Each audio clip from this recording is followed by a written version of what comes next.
In today's episode, we're talking about why you need to value yourself first before you become wealthy. Let's find out.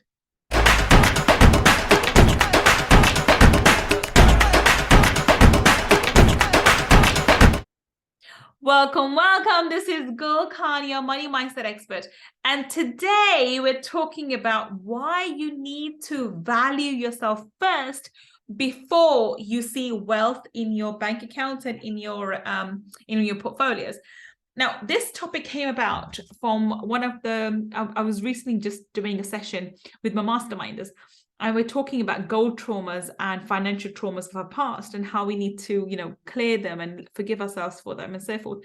And while I was doing it, I was going through a clearing for it actually, as so much sadness came to the surface, I realized how much pain and anger we hold towards ourselves, and how we're always beating ourselves up, and how we always set standards for ourselves that we never amount to, never get to meet.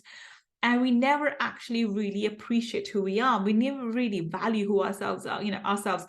And unfortunately, if you don't value yourself, there's always something missing. So it doesn't matter how much money you make. It doesn't matter how many, Olympic gold medals you win. It doesn't matter how many businesses you run. It doesn't matter how many kids you have and what kind of, family life you have. If you don't stop and actually appreciate all your efforts and who you are, where you are right now, you can never be happy. You can never truly be wealthy. And I want to make you understand this point. Wealth is not determined by the amount of money in your bank account. Yes, I talk about money all the time, and I think money should be your best friend, and I am not denying that. But I want you to be truly wealthy. There are plenty of very poor people who have a lot of wealth in their bank accounts. Let me repeat that for you. There are plenty of very poor people who have a lot of money in the bank accounts, okay? So when I want you to be wealthy, I want you to have abundance in all areas of your life, in your relationships, in your health, in your happiness, in your joy, and of course, in your bank accounts, absolutely in your bank accounts as well. I'm not those metaphysical people who say, oh, you should be happy and that's your wealth. No. You need to have physical, hardcore cash as well. But you need to see put things into context. You can't really just be focusing on money and that's it, because you're not here to just have money. Money is great because it allows us to experience this physical world in a much more in-depth way and a beautiful way. And therefore we're able to have the holidays, the lifestyle, the food, the current relationships, and we can do things for other people because of the money we have. But it doesn't mean that, that can't just having money and counting money cannot be the end of your, it cannot be the source of your happiness. It doesn't make sense, does it?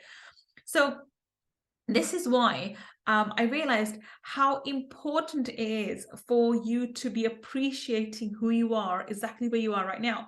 So yes, I talk about this quite a lot in my workshops, by the way. If you haven't been to one of these workshops, it's called Money Mindset Makeover Workshops. And it's and the URL is exactly the same, which is Money Mindset Makeover Workshops.com. That's the URL for it. And these are free, plus there's a VIP upgrade, but the general admission ticket is absolutely free. So go ahead and check that out. And the thing is, I talk on day 2 of these workshops, I talk about the difference between self-worth and self-esteem. And yes, self-worth, the self-esteem is something that you should be working on in terms of striving, building the business, building that, getting to the next level and so forth. But self-worth is independent of all your achievements. So you need to understand that you are valuable just where you are. And I remember I was listening to a sermon by one of these pastors, and this pastor beautifully put it that, you get angry with you think you're a sinner, but God doesn't. So it doesn't matter what you've done, what's happened to you. Divine energy or universal energy does not look down upon you because you've sinned, or because you've committed crimes, or because you've not lived up to your own expectations. Universal energy is always supporting you. It doesn't matter where you are. I mean, it's like, it's always guiding you to the right path all the time. And I remember somebody else gave this example. I wish I could give them credit of where I heard this from. But this example is, universe is always trying to guide you, and it doesn't matter what wrong turn that you've taken, it's still steering you back onto the right path all the way. And that's equivalent to us listening to our sat nav. So the sat navigation lady, you can go down the wrong path and she will not say, you're so stupid, you're so dumb, you've gone down the wrong path. She will just readjust her directions and bring you back on the right path. That's what she will do. She will not look down upon you. She will not criticize you, but she will actually give you guidance to come back onto track, even if you have gone off track. Similar way, universal energy doesn't, condemn you and put you down and say, oh, you're a bad person, you're horrible, and all of that.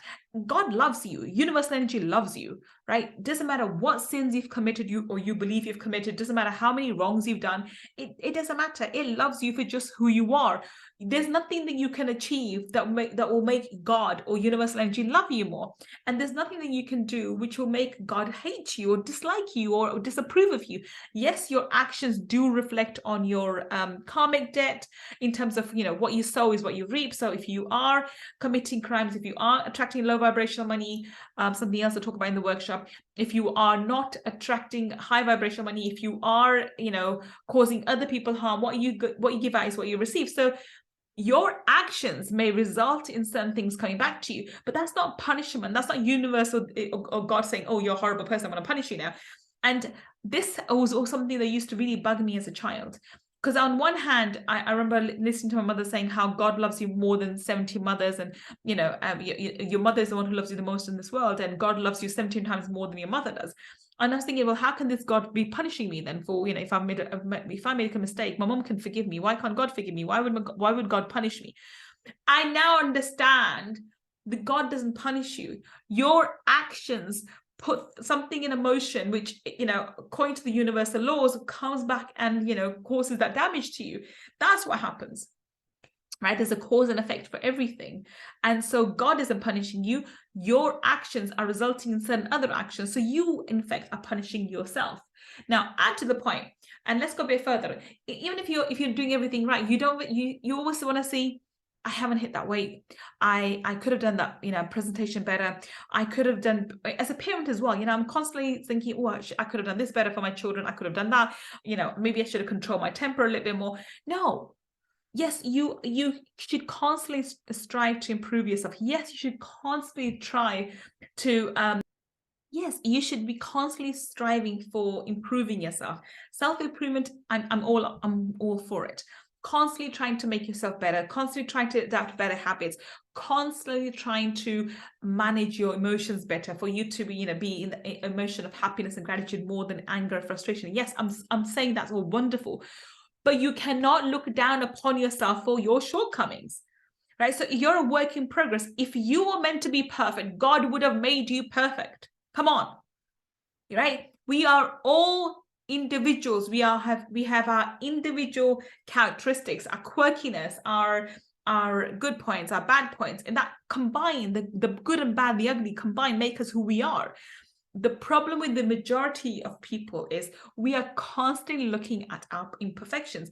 We constantly look to see where we've had a shortfall, when we could have behaved better, we could have done better deal, we could have improved more on our business, we could have achieved something, etc., etc. We're constantly finding ways where we should have improved. Whereas the point is, that's not really how our life is. We are having this physical experience with this physical body, and we are going to have shortcomings. We are going to fall. We are going to fumble. We are going to make mistakes. And through those mistakes, we are going to learn. Absolutely. But if you keep having this really unrealistic expectation of yourself, like I should be this and I should be this way and I should be this high and this whatever, you will never love yourself. You will actually fail to appreciate yourself. Now, I'm going to share something very vulnerable with you guys, okay? It's taken me such a long time, and this is partly because of my abuse. My second ex-husband was highly verbally and emotionally abusive. Apart from other, he's a textbook narcissist, and he used to gaslight me all the time and whatever. So the 7 years of marriage with him were probably the worst time of my entire life, and that includes my mother passing away. So that's really saying something. But this guy just was the next level. Anyway, but I'm sharing something with you about myself, that this morning I woke up, and if you're watching this on YouTube, then you'll probably be able to see me, but I'm nothing, I'm no Claudia Schiffer or anything like that, and I have no qualms in my head that I'm the most beautiful thing in the world. But for me, This morning, I looked beautiful and gorgeous, and these words just came out of my mind, out of my mouth, in my mind, obviously, and then into my mouth. And I remember saying these things. They weren't affirmations, they were statements. Okay, they weren't things that I was trying to convince myself. They were statements I was making about myself. And I remember giving my body a lot of love and a lot of compassion. And I'm not the size I want to be. I want to be a lot smaller. It's perfectly fine. I want to be more healthier. That's perfectly fine. But I can appreciate my physical body where I am right now. I can look at my face and I'm no longer 20. It's perfectly fine. I can appreciate my face for where it is right now. I'm a mother of two and, in my early 40s. I can appreciate myself for where I am right now. I was loving and appreciating my physical self this morning. Am I perfect? Hell no. Is there room for improvement? Hell yes. But I was giving myself that love and appreciation that I've probably hardly ever done in the past. But this is because of conscious thought that I've been focusing on all the positives about myself. All the positives. And I did it when I wasn't comfortable. So I remember looking at my body when I wasn't comfortable looking at my body. I always found imperfections with it. I've got flabby hair, I've got this and I've got that, as a lot of us do. But now, especially recently, I look at my body and I tell myself how beautiful I am. And it's not a false thought. It's actually because I've been focusing on the positives of myself. I look at what I like about myself. I've always had beautiful hair. So I've focused on my hair. I have really good skin, focus on skin, whatever.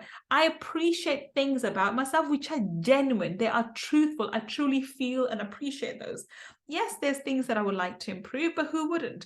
But it doesn't mean that I am not perfect as I am. I'm absolutely perfect exactly as I am. And yes, I'm always going to try and improve and make myself better version of myself. That's just physical looks. Now, in terms of personality, that has happened for me for the longest time. When I look in the mirror, I really like who I am. I absolutely love and adore who I am.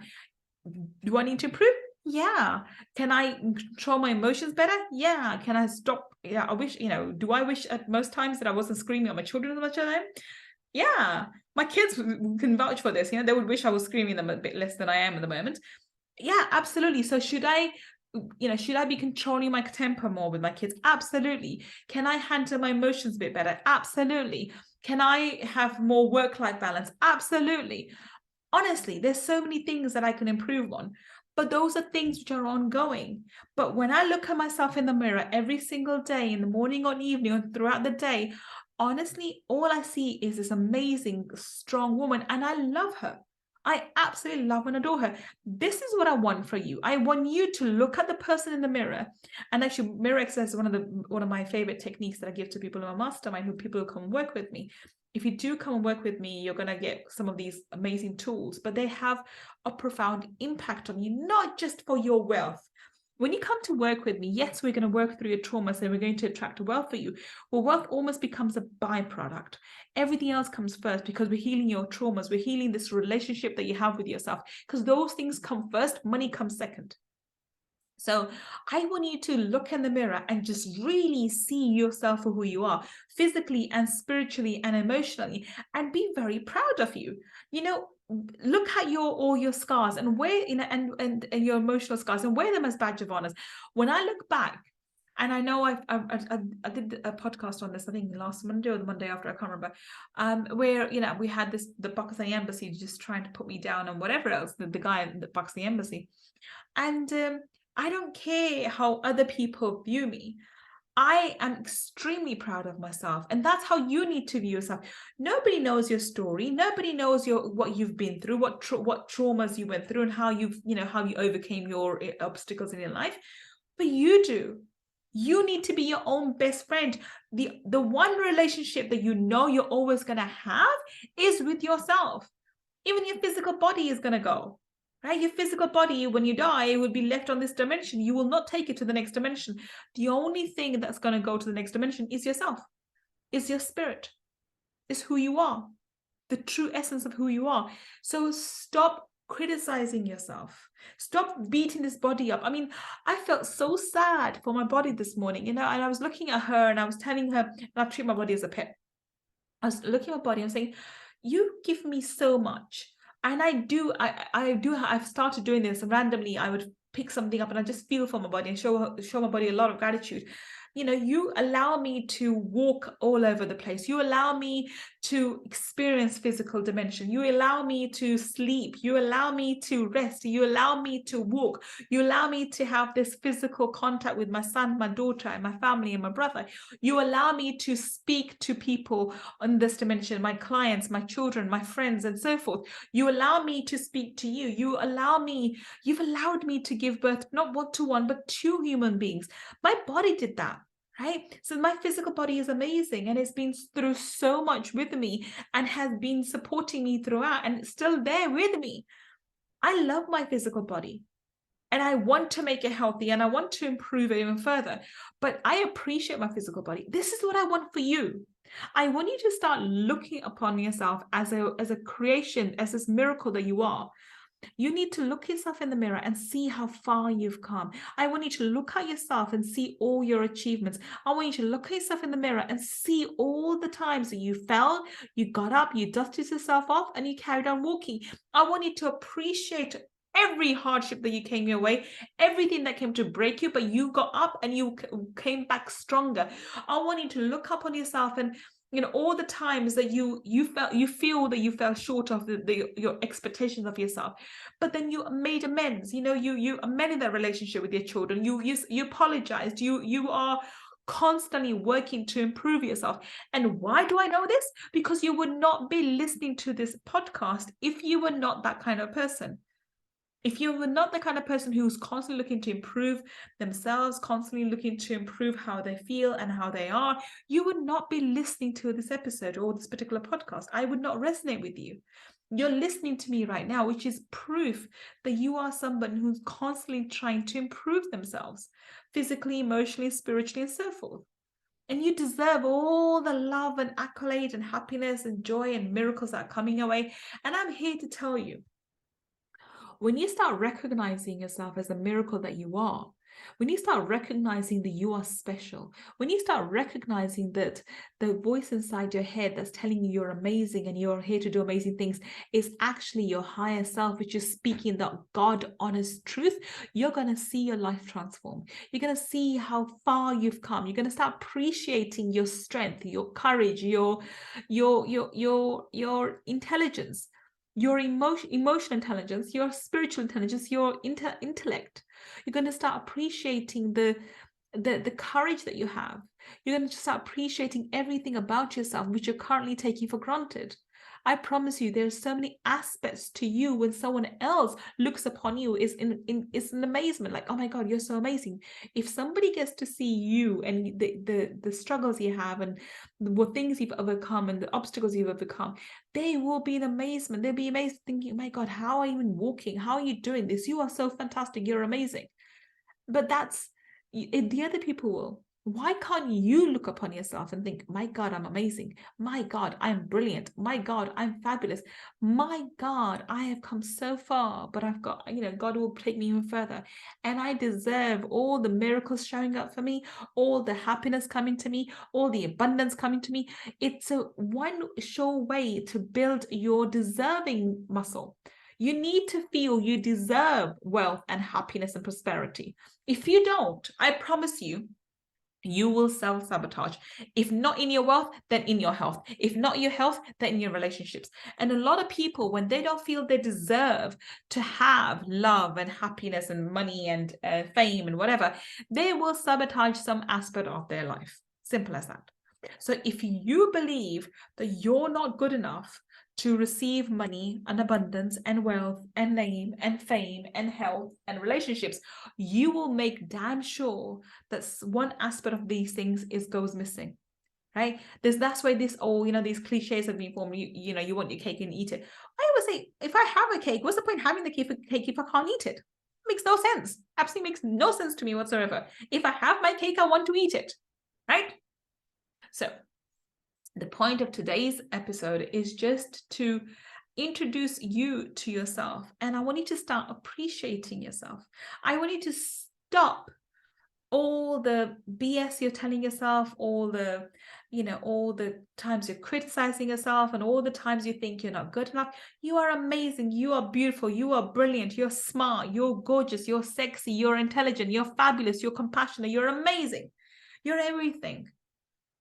You need to appreciate that about yourself. And I'm not saying for a second, don't try to improve yourself. Don't try to strive to be better today than you were yesterday. The only person you're in competition with is yourself, is your older self. So strive to do better today than you did yesterday. Strive to help more people today than you did yesterday. Strive to control your emotions more today than you did yesterday. So, so you can, have a better temperament, have a better relationship with people around you, especially your family, and for you to have a great relationship with yourself. If you cannot have a great relationship with one person that's been there from the beginning that you came into this physical world, that's you, how do you expect yourself to have a healthy, prosperous relationship with those around you, right? That's just not going to happen. You have to really appreciate and build this relationship with you first, you who've been there from the beginning. And then once you have this healthy, happy relationship with yourself, I promise you, this will raise your vibration so much that money and abundance will come to you like this. It will come to you so fast and so ferociously. You'll be so amazed where it's been keeping where was it keeping all this time, right? Where had it been hiding all this time? You have to build this relationship with yourself first, and this appreciation for who you are first. You are amazing, you are beautiful, and you deserve every single miracle that's coming to you, that's on its way to you, or is happening for you right now. Well, on that note, I'm going to wrap up. I will speak to you next week with another episode. Until the next time we meet, this is Gull Khan signing off. Take care and bye for now.